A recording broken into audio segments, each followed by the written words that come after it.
পাকিস্তান ভয়ঙ্কর হামলা চালিয়েছে আফগানিস্তানে।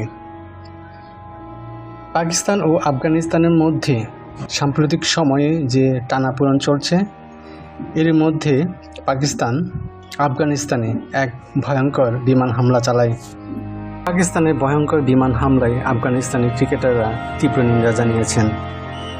ভয়ঙ্কর বিমান হামলায় মোটামুটি প্রায় 400 জন প্রাণ হারায়, প্রায় 200 জনের মতো আহত হয়।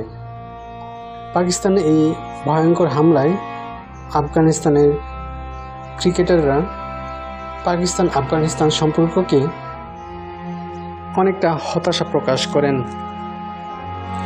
যেখানে প্রতিবেশী দুটি মুসলিম দেশ হিসেবে ভাই ভাই হিসেবে থাকার কথা, সেখানে অত্যন্ত নির্মমভাবে বিমান আক্রমণ করে মানুষকে মেরে ফেলা হচ্ছে।